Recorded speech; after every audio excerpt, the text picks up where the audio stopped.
Un breve anuncio.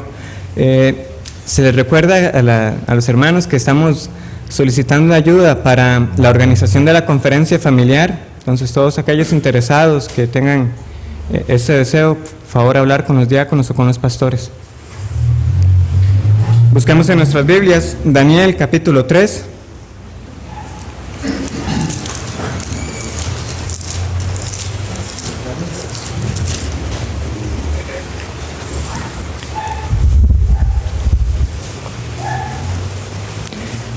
Daniel capítulo 3, versículo 12.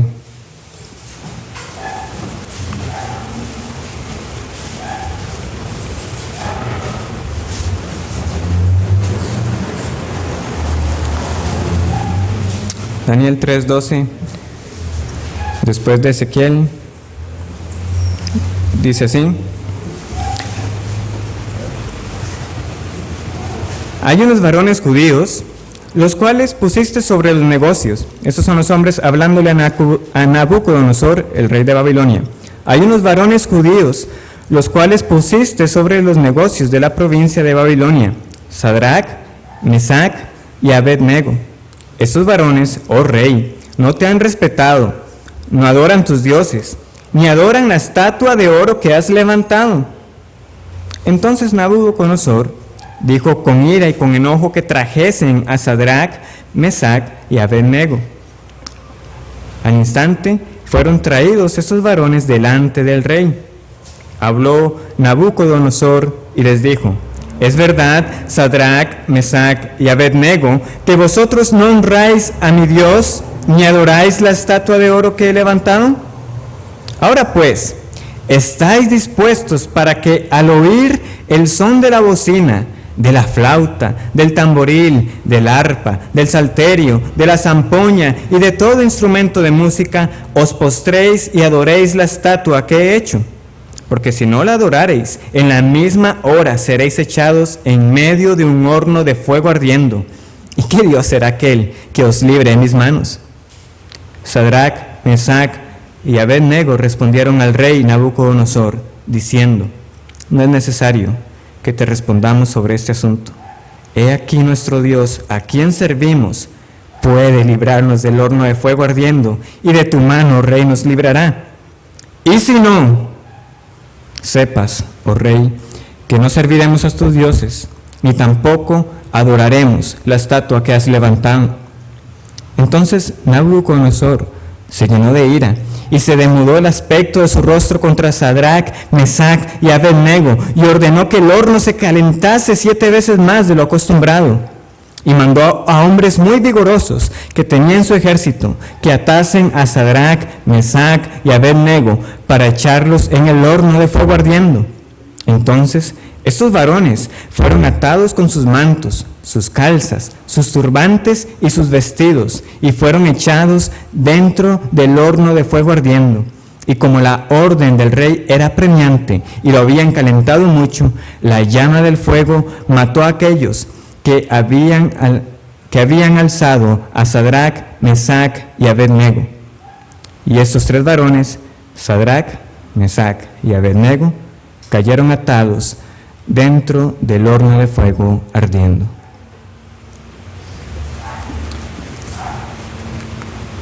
Ahora sí, busquemos en nuestras Biblias Esther capítulo 4. Esther capítulo 4. ¿Por qué he leído este pasaje?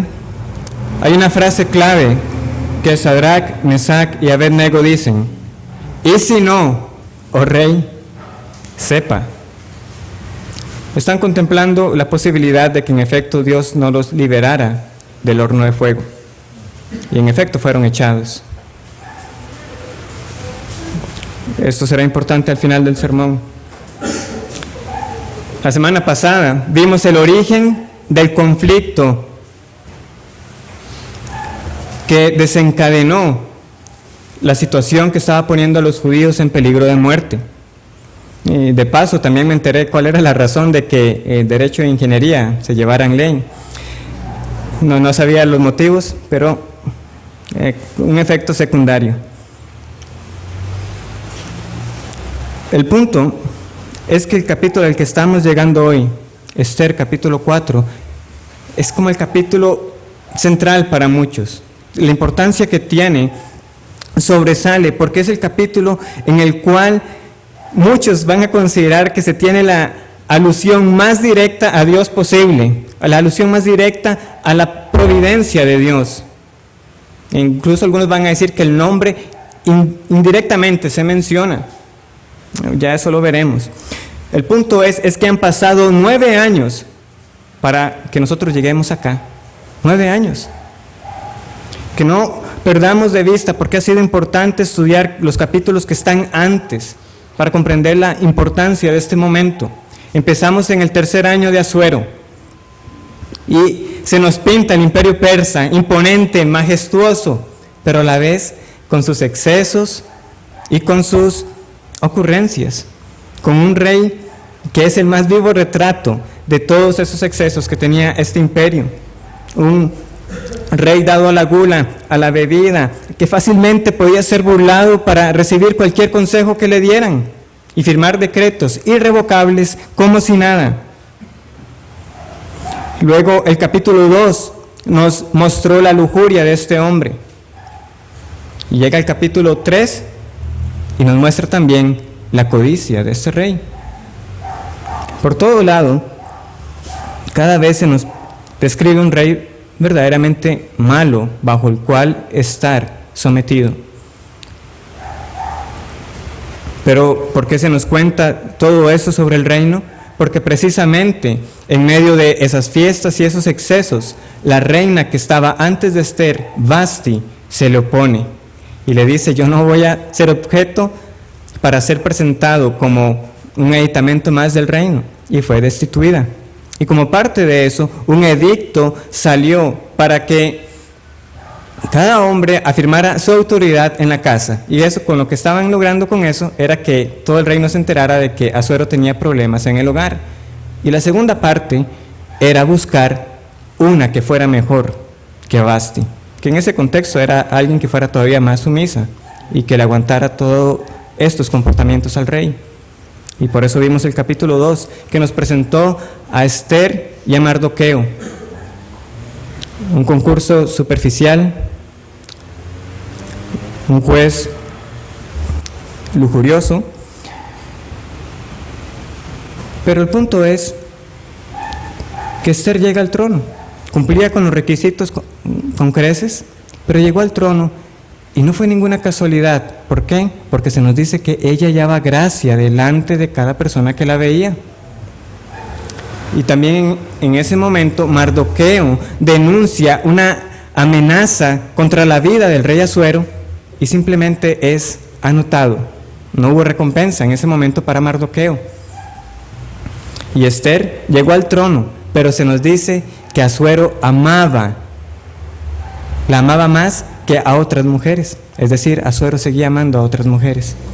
¿Valía la pena haberse quedado en el reino y vivir de esta manera disimulada, camuflada? Al final nosotros estábamos viendo que tiene que haber un propósito en que Esther llegara al trono. ¿Para qué? Para que Mardoqueo ahí tuviera un punto de comunicación con lo que pasaba en el reino, porque así fue como él logró denunciar la amenaza contra Asuero. Pero el capítulo 3 llega y de forma curiosa, Esther no es mencionada para nada en el capítulo 3.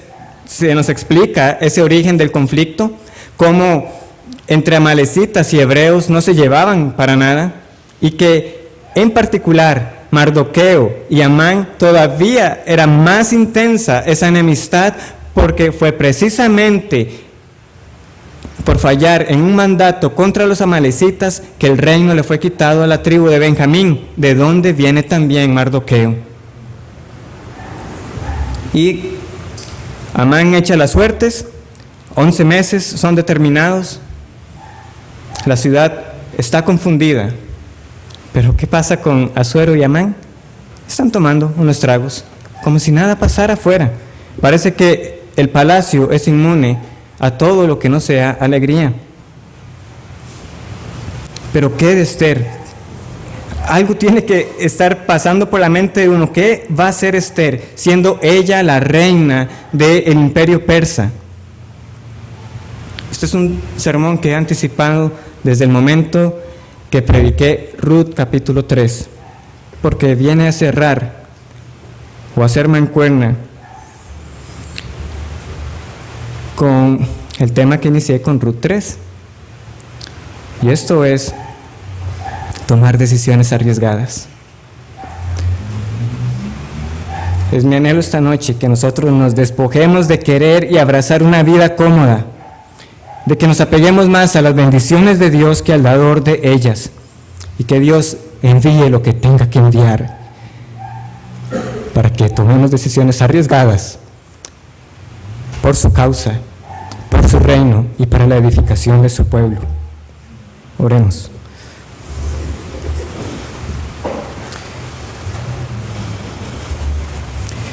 Señor, el propósito esta noche es claro. Hay momentos en la vida que hay que decidir y que el verdadero carácter de tus hijos tiene que salir a relucir. Estamos agradecidos por tanta bondad para con nosotros, para con esta congregación en particular. Oh Señor, pero que no olvidemos que hay un precio por seguirte, que podrá haber persecución y que en nuestras vidas diarias debemos tomar también decisiones que reflejen lo que verdaderamente somos.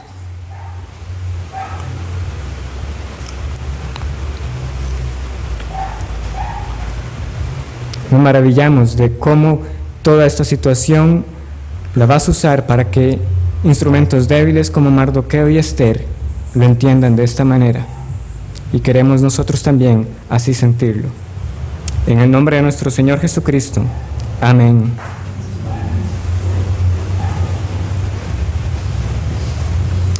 Bueno, como hemos venido haciendo, entonces vamos a separar la historia en sus momentos más importantes, viendo versículo por versículo para tener una mejor comprensión, y después de ello las aplicaciones. ¿Cuáles son los momentos más significativos que podemos ver en este capítulo 4? Son los siguientes, tomando a Esther como el punto de partida. En primer lugar, Esther se entera del luto de Mardoqueo. En segundo lugar, Esther se va a enterar de la razón del luto de Mardoqueo.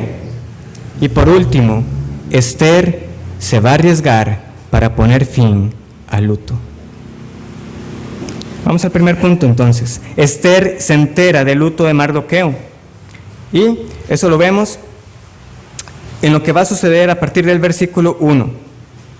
Porque el capítulo va a iniciar sin un paso de tiempo. Como dice, luego.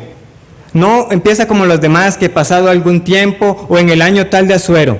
Esto, como vimos la vez pasada, tenía que de alguna manera llegar a resolverse. Y de una vez la situación se va a hacer conocida. Dice así: luego que supo Mardoqueo todo lo que se había hecho, rasgó sus vestidos, se vistió de cilicio y de ceniza, y se fue por la ciudad clamando con grande y amargo clamor.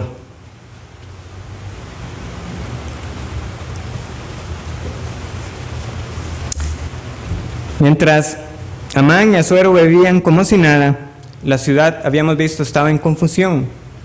Pero en particular, ¿quiénes? Los judíos, que eran las víctimas de ese edicto.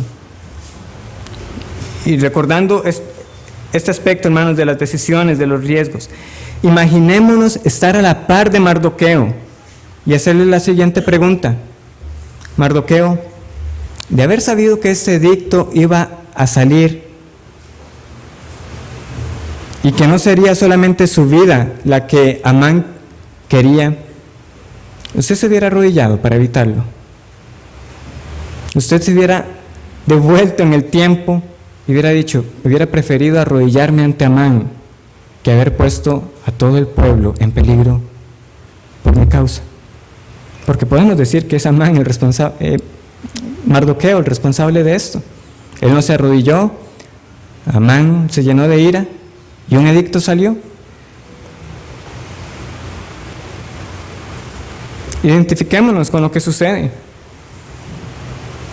porque porque estoy seguro que no soy el único que se ha preguntado en algunos momentos si se ha tomado la mejor decisión sobre muchos aspectos. Pero eso ya estaba hecho. El edicto era irrevocable. De nada valdría que Mardoqueo hubiera corrido a los pies de Amán a decirle: me arrodillo ante usted, pero quite ese edicto. Era irrevocable. Ya pasó.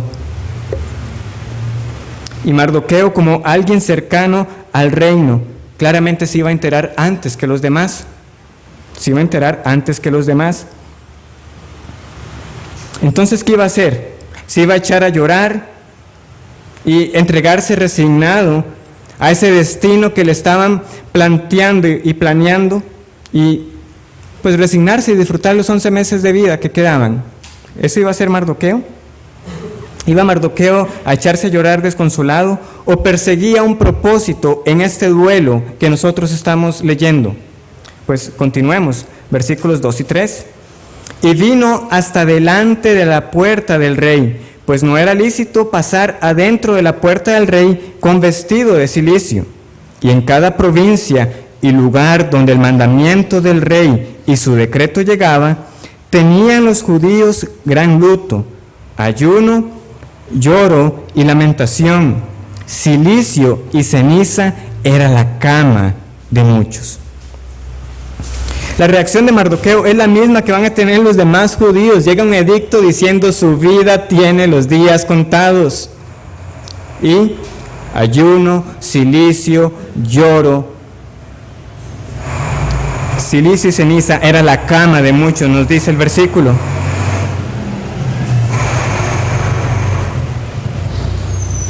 Pero ¿qué podemos ver acá?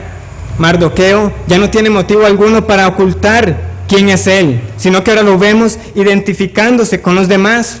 Es decir, lo que Mardoqueo hizo, su reacción es la misma que también tuvieron los demás judíos. Es decir, él ahora se identifica con ese dolor. El dolor del pueblo judío era el dolor de Mardoqueo también.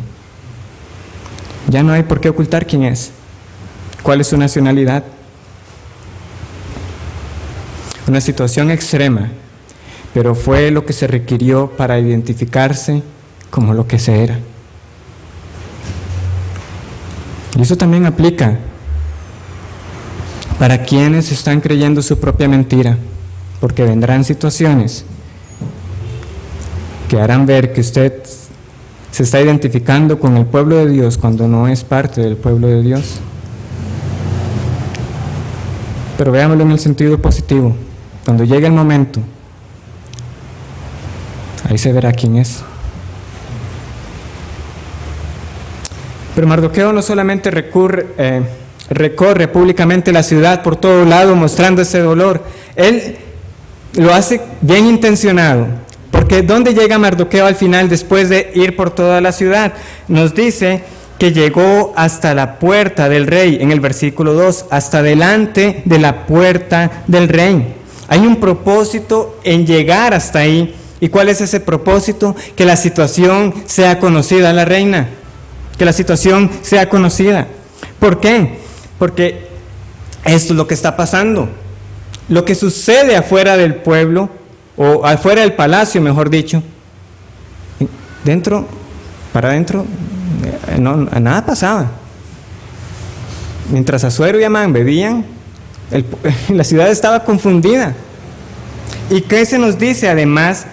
Que no era lícito pasar adentro de la puerta del rey vestido de cilicio. Quiere decir que adentro siempre todo era fiesta. Y eso ya nosotros lo vimos bien en el capítulo 1. Banquetes, traigamos concubinas, tratamientos de belleza para luego satisfacer al rey. Todo es siempre alegría.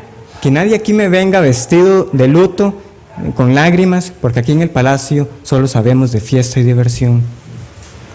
Nadie podía pasar si no era con esa actitud y si no era vestido de la manera adecuada. Entonces, Mardoqueo hacía bien en suponer que si no hacía eso, Esther no se iba a enterar de lo que estaba pasando afuera. Nadie podía entrar vestido de esa manera. Y el propósito de Mardoqueo entonces da resultado y Esther es informada Versículo 4. Y vinieron las doncellas de Ester y sus eunucos, y se lo dijeron. Entonces la reina tuvo gran dolor, y envió vestidos para hacer vestir a Mardoqueo, y hacerle quitar el cilicio, mas él no los aceptó. Muchos han juzgado que esta acción de Ester ha sido superficial, de que mandémosle ropas a Mardoqueo para que se vista adecuadamente y se le pase la tristeza. Pero ¿qué nos dice el versículo 4? Tuvo gran dolor. Ester realmente le dolía saber que su primo estaba sufriendo. Entonces, no fue que mandó ropas para ver si se contentaba, no era ese el propósito. Recordemos que nos ha dicho el versículo 2, no era lícito pasar vestido de cilicio. Al enviarle ropas era para que Mardoqueo se cambiara y viniera a él a informarle qué le estaba pasando. Pero Mardoqueo no los acepta, quizás con la intención de hacerle ver a Ester de que lo que está sucediendo es realmente grave y que no solamente tiene que ver con él mismo.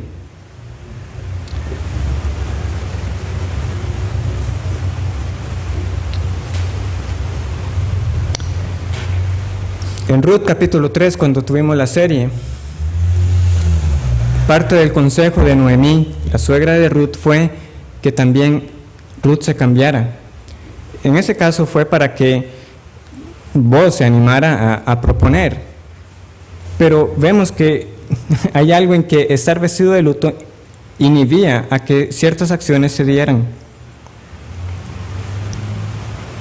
Entonces, si Mardoqueo no quiere cambiarse para venir a ella, ¿qué va a tener que hacer Ester para enterarse de la razón?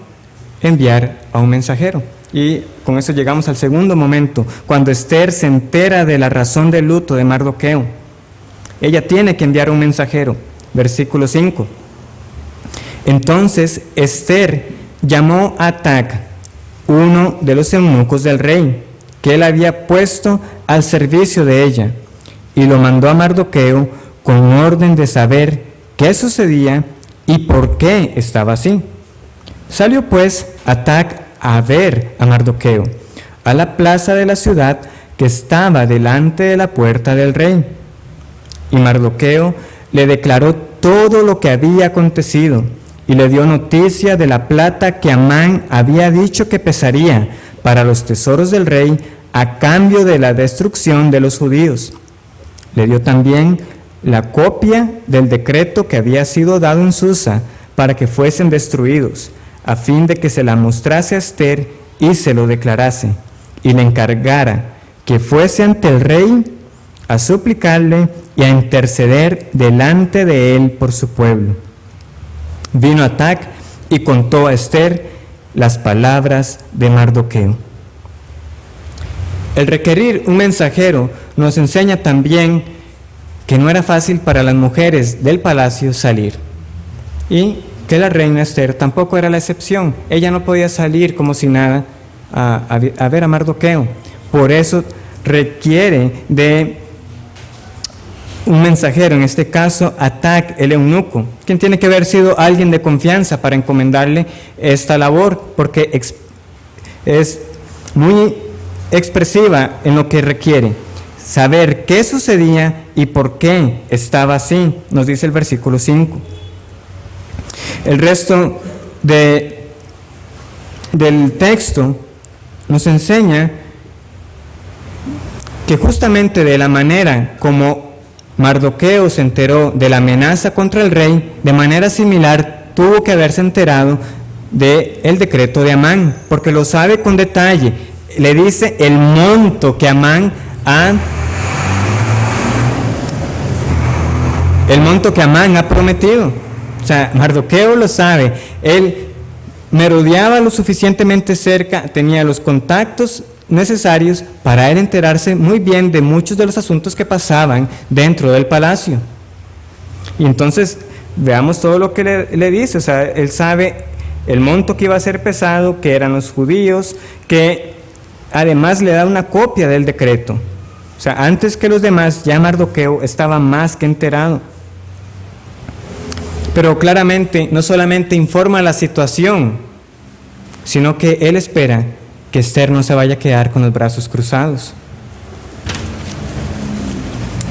Sin embargo, así como Esther no sabía lo que pasaba fuera del palacio, Mardoqueo, por más cercano que anduviera ahí siempre rondando la ciudad real, él tampoco podía conocer lo más íntimo que pasaba en el hogar de Asuero. Porque veamos cómo le responde Esther, versículo 10. Entonces Esther dijo a Atac que le dijese a Mardoqueo: todos los siervos del rey y el pueblo de las provincias del rey saben que cualquier hombre o mujer que entra en el patio interior para ver al rey, sin ser llamado, una sola ley hay respecto a él: ha de morir, salvo aquel a quien el rey extendiere el cetro de oro, el cual vivirá. Y yo no he sido llamada para ver al rey estos 30 días. Esther le está diciendo a Mardoqueo: Mardoqueo, usted sabe muy bien cómo funciona esto. Es conocido para los que están cercanos al reino que uno no puede presentarse así como si nada ante Asuero. Usted sabe cómo funciona esa ley. Si uno entra sin ser llamado, usted corre peligro de muerte, excepto que el rey extienda su cetro. Eso usted lo sabe muy bien. Y yo no soy una excepción. Por eso, como les dije la semana pasada, llama la atención cómo se nos dijo que Amán habló con el rey Asuero así como si nada. El escritor ha querido dejarnos este detalle hasta ahora, porque tampoco era que Amán la tuviera más sencillo. Por más estima que le tuviera, Amán tampoco era una excepción a la regla. Es en este momento que se nos deja saber que no era cualquiera y no era cualquier momento en el cual uno podía acercarse a Asuero. Pero eso Mardoqueo lo sabía. ¿Qué es lo que él no sabía? Yo no he sido llamada para ver al rey estos 30 días. Estos 30 días. Había pasado algo en los últimos 5 años que ha provocado que Esther ya no tenga el favor como antes. ¿Algún problema dentro de la familia? ¿O es parte del mismo plan de Amán distraer al rey de manera que ni se ocupe en llamar a Esther? No sabemos la razón exacta, pero lo cierto del caso es que la relación no anda bien. Han pasado 30 días y Asuero no ha llamado a la que se supone amaba más que a las demás.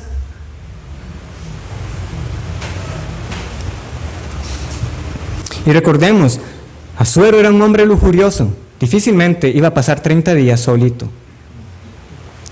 Tenía concubinas. Esther ya no tiene esa misma gracia que había hallado al inicio cuando llegó al trono.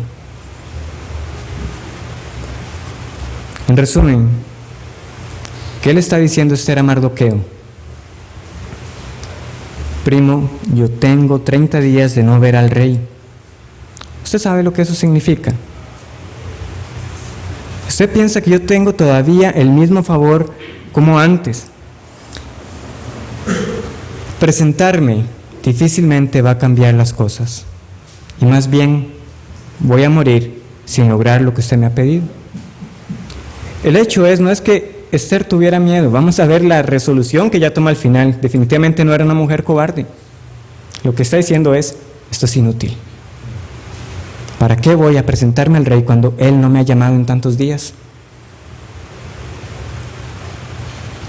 Y además, no era para decirle cualquier cosa.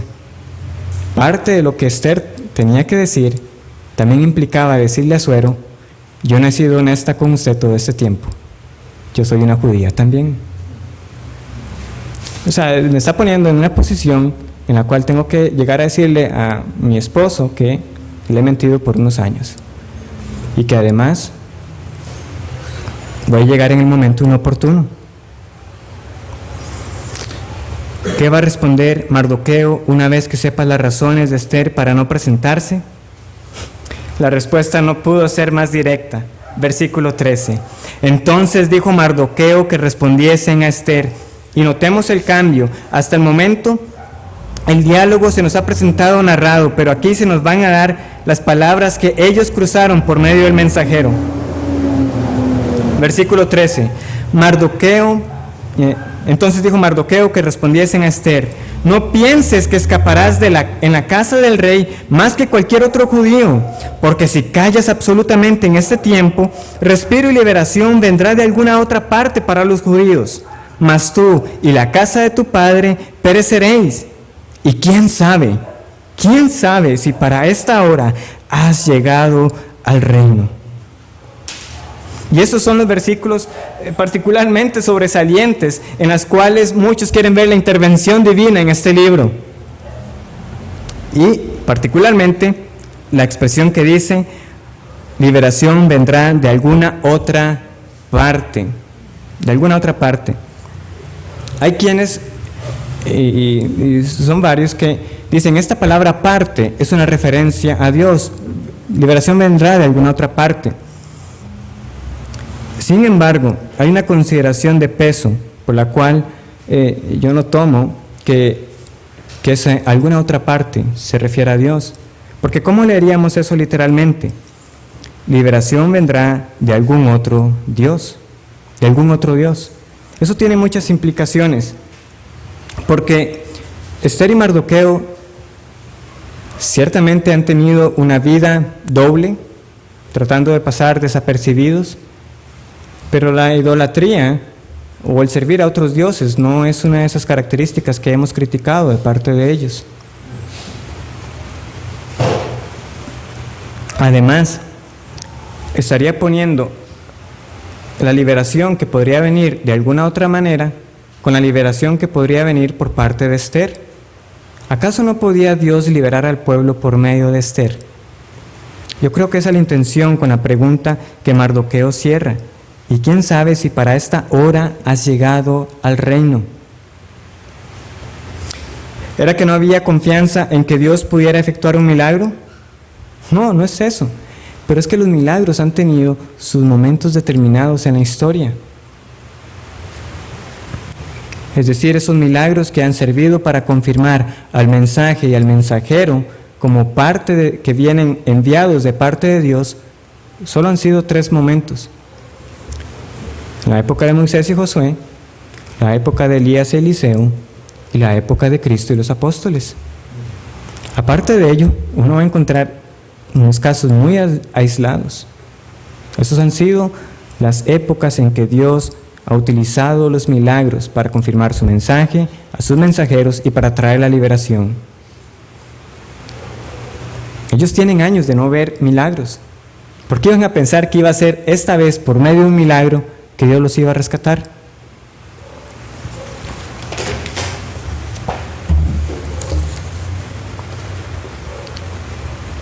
Y en el sentido estricto hablando, ¿de qué otra parte iba a venir la liberación para ellos? El imperio persa estaba dominando todo el mundo conocido. Amán tenía el poder. No solamente había conseguido el edicto, pero es que él ocupaba una posición preeminente. Y el edicto era irrevocable. ¿De dónde va a venir el auxilio?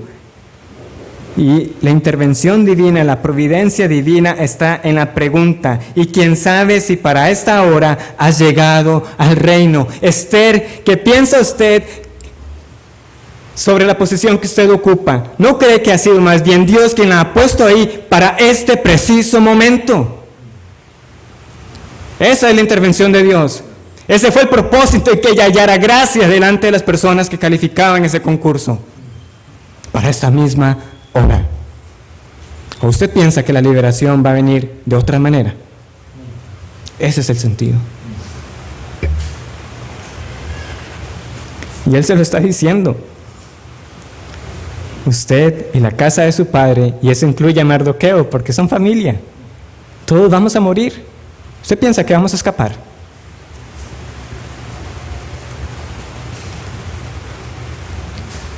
Esther, hable o no hable, el peligro permanece. Hay peligro y muerte, sea que usted quiera callarse o sea que usted hable. Entonces, ¿qué hará Esther con esta respuesta que le ha dado Mardoqueo? Y es el tercer momento determinante. Esther se arriesgará para poner fin al luto. La forma en que le ha contestado Mardoqueo ha quitado toda duda en esta mujer. Ella no es cobarde, su decisión lo deja ver. Versículo 15. Y Esther dijo que respondiesen a Mardoqueo: ve y reúne a todos los judíos que se hallan en Susa, y ayunad por mí, y no comáis ni bebáis en 3 días, noche y día. Yo también con mis doncellas ayunaré igualmente, y entonces entraré a ver al rey, aunque no sea conforme a la ley, y si perezco, que perezca. Entonces Mardoqueo fue e hizo conforme a todo lo que le mandó Esther. Ya no hay respuesta de vuelta. Mardoqueo sabe que Esther va a cumplir su palabra. Corresponde a nuestro turno hacer lo que la reina ha mandado. Esther no solamente nos ha informado por medio del mensajero la situación delicada que ya vive con Asuero, 30 días de que no la ha llamado, de que la relación ya no es como antes, de que se va a presentar para decirle en parte que le ha ocultado algo.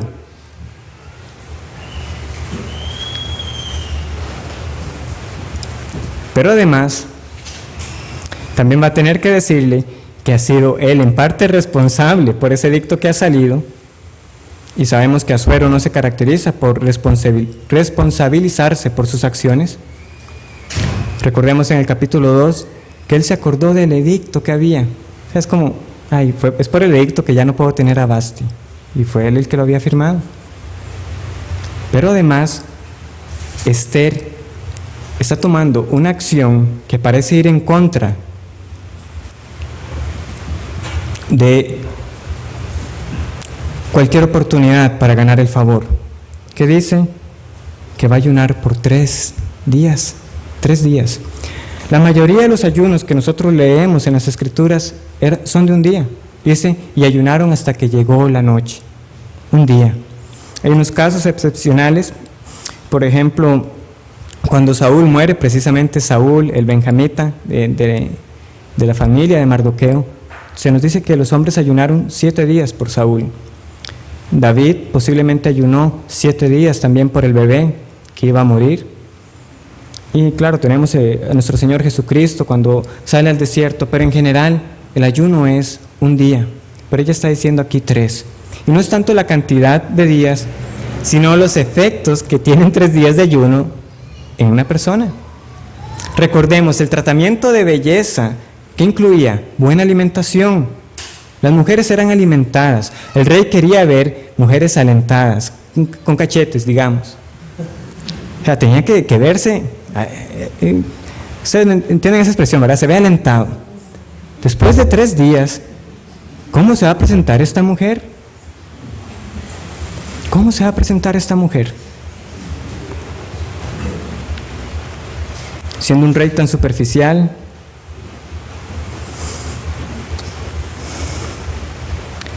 está tomando la decisión que parece ir en contra de todo sentido.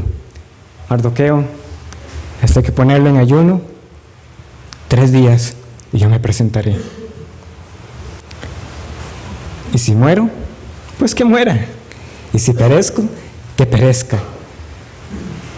¿Extenderá Asuero el cetro? ¿Morirá Esther? ¿Cómo se presentará Esther? Eso lo veremos la otra semana. Pero esta noche, que hagamos nuestras estas palabras, y si perezco, que perezca. Pero antes solo una breve aplicación que no debo dejar escapar, precisamente sobre el ayuno. Así como el nombre de Dios está ausente en el libro, hay una disciplina que se espera de todo creyente que también está ausente. Leamos el versículo 3. Y en cada provincia y lugar donde el mandamiento del rey y su decreto llegaba, también los judíos tenían gran luto, ayuno, lloro y lamentación. Silicio y ceniza era la cama de muchos. O como dice el versículo 16, ve y reúne a todos los judíos que se hallan en Susa, y ayunad por mí, y no comáis ni bebáis en 3 días, noche y día. Yo también con mis doncellas ayunaré igualmente. Y entonces entraré a ver al rey, aunque no sea conforme a la ley, y si perezco, que perezca. ¿Qué hace falta cuando se nos dicen que estas personas estaban ayunando? Oración, pero no leemos oración. Es como que esa disciplina también ha sido silenciada en el libro de Esther. Y no digo que no hayan orado, es lo que como que tácitamente uno piensa que estas personas tienen que haber ayunado y orado, en particular en el versículo 16, en esa instrucción que está dando Esther. Pero ese es el punto, aprovechando que este capítulo trata sobre el ayuno. ¿Cuál es el propósito que tiene? Y sabiendo que el ayuno no se limita solamente a los alimentos, a negarnos una comida. Puede ser simplemente un día no encender la computadora, un día no ir al gimnasio, un día comprar la comida hecha para no tener que hacerla, para tener más tiempo. ¿Pero qué vamos a hacer con ese tiempo de más? Es que ayunar por ayunar, hermanos, eso no tiene nada de sentido. Es justamente para dedicarse a las otras disciplinas que se esperan de todo creyente, a la oración y a la meditación en la palabra de Dios. Porque ¿qué puede pasar si simplemente ayunamos por ayunar? Porque por sí solo, además de que es inefectivo, es que uno puede enorgullecerse por eso. Esa semana ayuné tantas veces, o esta semana no hice esto y esto y ni esto ni lo otro. Pero ¿y qué con eso? ¿Cuánto tiempo pasó en oración y en dependencia, arrodillado y estudiando la palabra? El ayuno solamente tiene sentido cuando se hace en esa dependencia del auxilio del Espíritu. No tiene sentido ayunar sin orar y sin acudir a la palabra.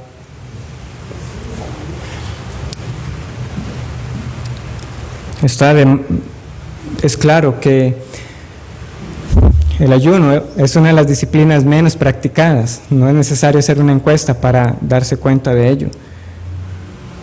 No olvidemos el tipo de situaciones que por lo general han llevado al pueblo a ayunar. Es prácticamente necesario estar al borde de la muerte. Y si es necesario estar al borde de la muerte para ponerse en dependencia de Dios, que el Señor mande esas situaciones para estar al borde de la muerte entonces. Porque todo ha sido para llegar a este momento de la decisión, un momento determinante. Esta es la segunda aplicación sobre el riesgo. Porque así como hay situaciones que llevan al pueblo a ayunar, hay situaciones que también nos llevan a decidir. Pero la verdad es que no nos gustan las decisiones que llevan mucho riesgo. ¿A quién le gusta arriesgar mucho? Solo por poner un ejemplo, ¿no? Y esto varía de acuerdo a la situación de cada persona. Pero para algunos, cambiar de trabajo puede ser una decisión muy arriesgada. Nada le garantiza que tal vez vaya a conseguir empleo si renuncia o si es despedido. Eso varía de persona en persona. Pero como decía al inicio, ¿cuántos de nosotros hemos tenido esos momentos o esos días en que nos preguntamos si las decisiones que hemos tomado han sido las mejores? Yo creo que la pregunta, más bien la puedo cambiar, es ¿cuán a menudo tiene usted esas preguntas? En otras ocasiones yo lo he expresado de esta manera. Es como si uno quisiera tener esa máquina del tiempo para, hagamos una prueba, tomamos una decisión y veamos cómo resulta. Bueno, no resultó como esperaba, devolvámonos y probemos otra decisión.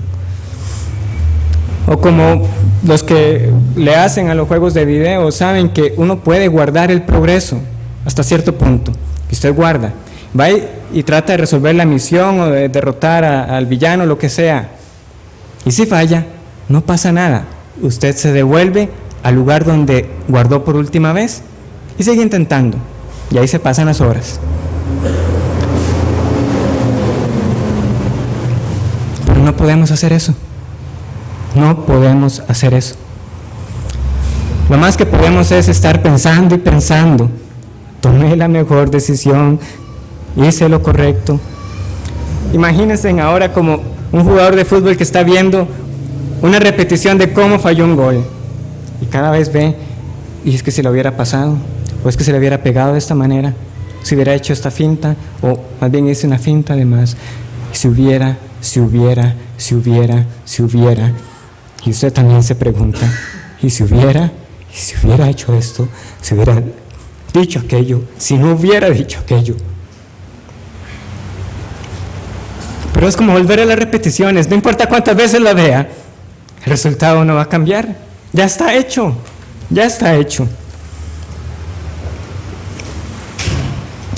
No todas las decisiones tienen el mismo peso para todos, pero ninguno deja de decidir. Es un engaño del mundo cuando le ofrecen a uno una vida tranquila y sin preocupaciones, sin riesgos. Simplemente van cambiando conforme uno va creciendo. Cuando usted estaba más joven, se preguntaba si iba a ir a la universidad o si iba a trabajar de una vez. Y ya cuando está en la universidad, pues ¿qué carrera estudio? ¿Me estaré equivocando de carrera? Y tal vez a media carrera se da cuenta que eso no era lo que quería. O algunos se dan cuenta hasta que ha terminado la carrera y va a trabajar y dice, esto ya no me apasiona como cuando lo estudiaba. No son algunos, tal vez esas decisiones no le costaron, pero todos estamos decidiendo, simplemente van cambiando de tiempo en tiempo. Casarse o no casarse con esta persona o con aquella otra. Estoy educando correctamente a mis hijos. Debo mudarme para tal lugar, aunque sé que ahí no hay una iglesia que predique la palabra de Dios, aunque sé que allá voy a tener mejores oportunidades. Está siendo mi vida para la gloria de Dios. ¿Qué decisiones debo tomar entonces para que mi vida sea para la gloria de Dios? Porque repito, nosotros no podemos dejar de tomar decisiones que conlleven un gran riesgo. Es una mentira que una vez que tengamos un trabajo estable, una pareja estable, una familia, que todo va a ser más fácil. Eso es mentira. Ese fue el punto del argumento de Mardoqueo.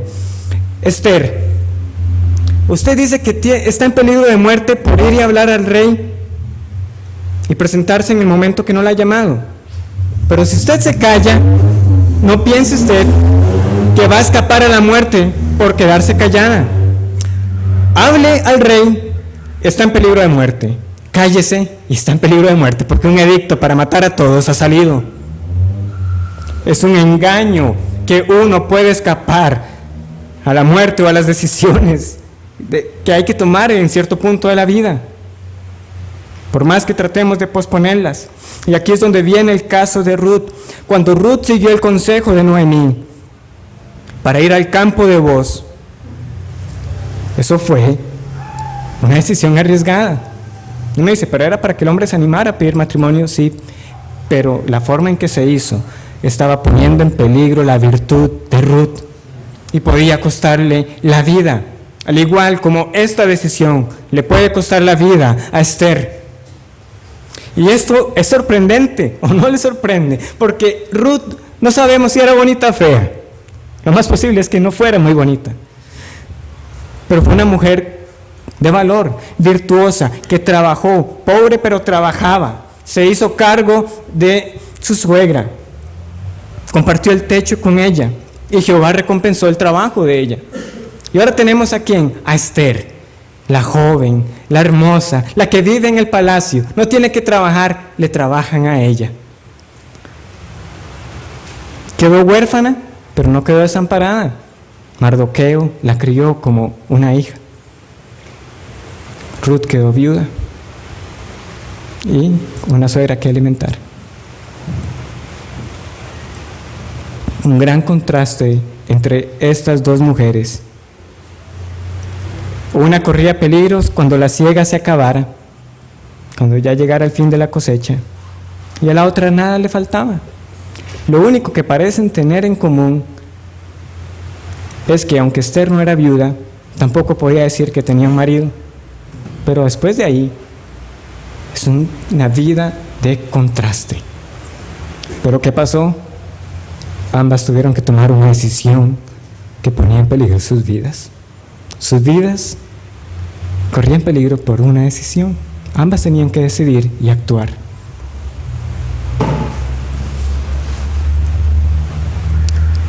Y hermanos, yo lo entiendo. ¿Quién quiere vivir bajo incertidumbre todos los días? ¿Quién quiere una vida donde cada día usted se pregunte si va a haber comida? ¿Quién quiere eso? ¿Quién quiere una vida así? ¿Quién quiere una vida donde cada momento es incierto si vamos a volver a casa por los peligros que representa el trabajo o ir al trabajo? ¿Quién quiere una vida con el temor de que haya personas que quieren poner una mano sobre usted y que lo quieren ver enterrado? ¿Quién quiere una vida con enemigos así? No la queremos. ¿Quién quiere una vida con una enfermedad que nos llegue a postrar, que haga que no nos podamos valer por nosotros mismos? Nadie quiere eso. Pero el argumento de Mardoqueo vuelve. Sea que trabaje propio, que trabaje en la casa o que tenga que trasladarse en bus, en carro, en avión, en lo que sea que usted tenga que trasladarse, el peligro de muerte siempre está latente y el peligro de quedarse sin nada está latente. Es que esto no se trata de si usted está casado, soltero, si es feo o bonito, las decisiones vendrán igualmente. Y esto se los está diciendo alguien que es temeroso de tomar muchas decisiones.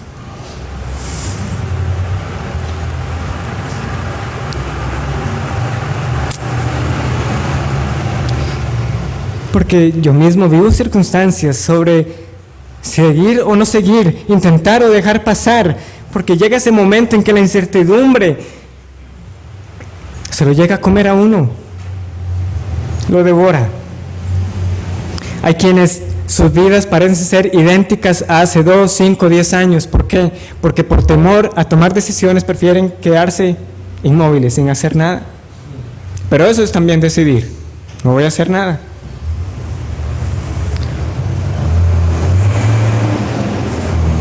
¿A qué quiero llegar con todo esto? Hermanos, eventualmente va a llegar circunstancias de persecución, de peligro de muerte. Yo temo muchas formas de morir. Hay formas en las cuales yo definitivamente no quiero morir. Y que yo mismo digo, en este momento, yo no tengo el valor para morir de esa manera. Pero ¿cuál es la confianza? La gracia del Señor no faltará para ese momento.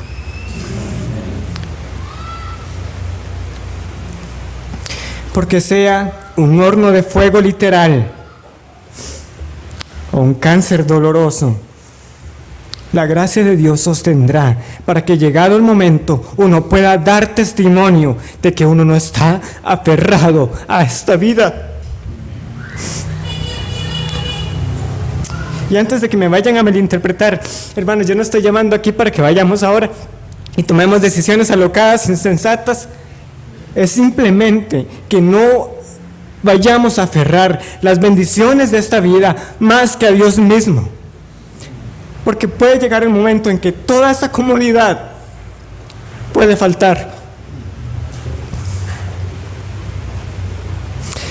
Que Dios quite lo que tenga que quitar para que nosotros hagamos lo que tengamos que hacer para su gloria.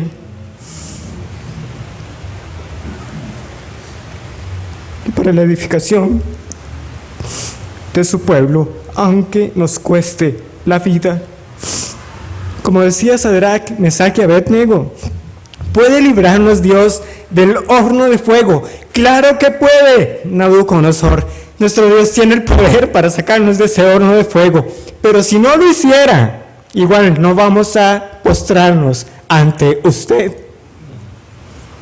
porque siempre existirá esa posibilidad en que Dios diga un día: hasta aquí, mi siervo. Venga a la presencia del Señor. No temamos qué será mañana, porque nosotros tenemos a un mejor intercesor que Esther, y es nuestro Señor Jesucristo. ¿Qué estaba diciendo Esther? Yo tengo miedo de presentarme al rey Asuero, pero Cristo ha dado una ofrenda una sola vez por los pecados y ahora está sentado intercediendo por su pueblo para siempre, de manera que nosotros sí podemos acercarnos confiadamente al trono de la gracia para hallar la gracia para el oportuno socorro. Podemos acercarnos con esa confianza. Dejemos la pasividad, no callemos, y si perecemos, que perezcamos, porque al final estar con Cristo será mucho mejor, y cada día que pasa, ese día está más cerca, porque ¿quién sabe? ¿Quién sabe? Nosotros no sabemos, pero Dios sí sabe el resultado de nuestras decisiones, y Él las va a encaminar a bien para los que lo aman. Nuestro destino está en sus manos. La respuesta no la tiene el cetro de Asuero, la tiene el Rey de Reyes. Oramos.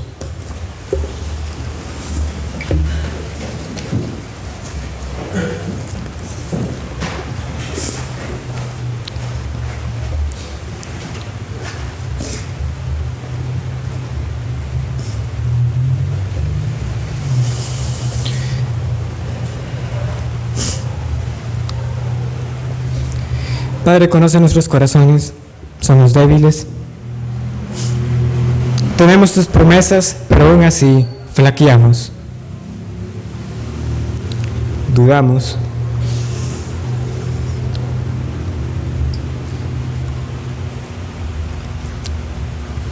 Pero callemos ese reposo al saber que estamos en tus manos y que sea lo que fuere que llegue a suceder, será tu voluntad, agradable y perfecta.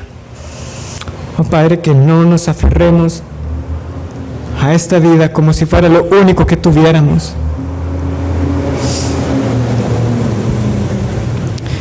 Manda lo que tenga que mandar para reconocer esa dependencia que tenemos de ti y actuemos y hagamos, no importando las consecuencias, porque sabemos que estamos en tus manos. En el nombre de nuestro mediador Jesucristo,